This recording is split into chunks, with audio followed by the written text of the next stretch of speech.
দীর্ঘ সময় টাইলস সরানোর পর অবশেষে দেখা মিলল শঙ্খিনী বা রাজসাপ। ডাকুন তো লাগে না, এটার ভিতরেই ঢুকে থাকে। হ্যাঁ এই খাপটার ভিতরেই ঢুকে থাকে। হ্যাঁ, এই ভিতরেই ঢুকে থাকে।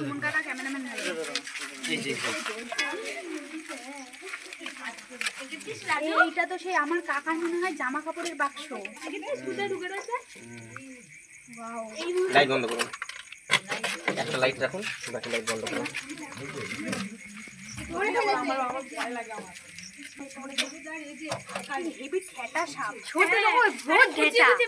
আমি তখন বের করতেই পারছি না ঘর থেকে কোনো মতে। এটাই রয়েছে।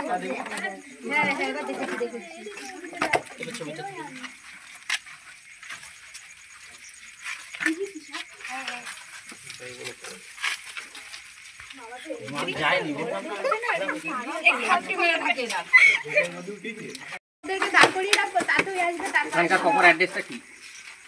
দক্ষিণ এনায়তপুর, এনায়তপুর, এনায়তপুর, দক্ষিণ এনায়তপুর, দক্ষিণ এনায়তপুর পিএইচ জলের ট্যাঙ্ক। আচ্ছা, মানে এটা শিমুরালির মধ্যে, তাই তো? হ্যাঁ, শিমুরালি। আমাদের এখানে রোজই একটা পাওয়া যাচ্ছে। কালকে একটা কালাস ছিল ঘরের কালাস তো মারাত্মক। কালাস ছিল। মারবেন না, যখন দেখা যাবে আপনারা শুধু আমাদেরকে একটা ফোন করবেন সবার। আর আমাদের কিছু নিয়ম আছে। নিয়ম কি? আপনি ছবি তুলবেন সবার প্রথমে, ছবি তুলে আমাদেরকে পাঠাবেন, আমি গ্রুপে সেন্ড করব। গ্রুপের থেকে আমি নিজে আসি বা অন্য কাউকে পাঠাই, যে কোনো একজনকে পাঠাবো। কি বলে এটা হচ্ছে শাখামুটি, শঙ্খিনী, রাজসাপ, আলাদা আলাদা জায়গায় আলাদা আলাদা নামে ডাকা হয়। শঙ্খিনী, শাখামুটি, রাজসাপ। এটা মারাত্মক বিষাক্ত। এর যে ভেনাম কম্পোজিশন, এটা হচ্ছে নিউরোটক্সিক ভেনাম, হাই লেভেলের নিউরোটক্সিক ভেনাম।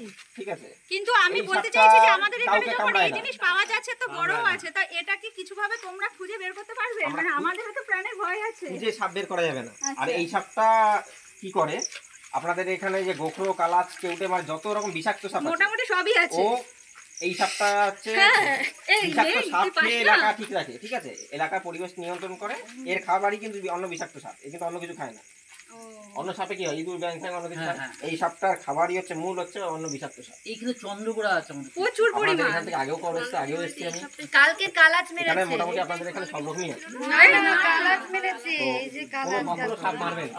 সাপ মারলে কি হয়, যেমন আমাদের এরিয়ায় চাক দেয়, ঘরের ভিতর এত ঢুকেছিল। পরিমাণ সাপ মারা হয়েছে, তার ফলে আমি এই ঘরের যে থেকে বের করে শাখামুটি আমরা চাক দেয় না। ঠিক আছে, মানে এর পরিবর্তে অন্য সাপ আর মরছে। চাক দেয় না। এর ফলে কি হয়েছে, চন্দ্রবোড়া বা অন্য সাপগুলো এত পরিমাণ বৃদ্ধি পেয়েছে, একটা সাপ আরেকটা সাপকে খায়, খেয়ে পরিবেশটা ব্যালেন্স ঠিক রাখে। তো সাপ মারলে কি হয়, ও ধরুন একটা প্রজাতিকে আপনার মারছেন আর একটাও বেড়ে যাচ্ছে। বা এই সাপটা কেন মারতে পারেন করে, আমাদের এখানে এখন চালু হয়নি, যেটা বাইরের থেকে আমাদের যে নানান রকম মেডিসিন থেকে আরম্ভ করে অ্যান্টিভেনাম যা আছে সবই কিন্তু এই সাপের বিষের থেকে নেয়। এর জন্যই বারবার বলি সাপ মারবেন না। সাপ হচ্ছে একটা এরিয়া, পরিবেশটা নিয়ন্ত্রণ করে। কখনো সাপ মারবেন না, বরং এদেরকে বাঁচিয়ে রাখার চেষ্টা করবেন। যদি কখনো দেখা যায়, ফলো করে রাখবেন কোথায় যাচ্ছে। আপনি আমাকে ফোন করতে পারেন, নিকটবর্তী যে কোনো ফরেস্ট ডিপার্টমেন্টে ফোন করতে পারেন, বা আরও আমার মতন আরও যারা সংস্থা আছে যারা সাপ উদ্ধার করে বা বন্যপ্রাণী উদ্ধার করে, তাদেরকে ফোন করতে পারেন। মারবেন না, মারলে কি হবে, পরিবেশটা নষ্ট উদ্ধার করতে করতেই তো প্রাণেরও তো ভয় আছে। কোনো সাপ যেমন কালকে যার গায়ে উঠেছে, ঘরে বুঝতে ঢুকে গেল, পারছো তো? এই আপনাদের দিকে ঘরে ঢুকে গেছে, গায়ে তো উঠে ঘরে ঢুকে গেল, কোনো ভয় নেই। কোনো সাপ খেয়ে কামড়াবে না। সাপের মাথা একটাই হয়, লেজটা হচ্ছে ওদের একটু ভোঁতা, যার জন্য অনেকে মনে করে দু মাথা। কোনো সাপের দু মাথা হয় না। কিছু সাপুরেরা এসে খেলা দেখাতে নিয়ে আসে, নানান রকম সাপ বলে দু মাথা।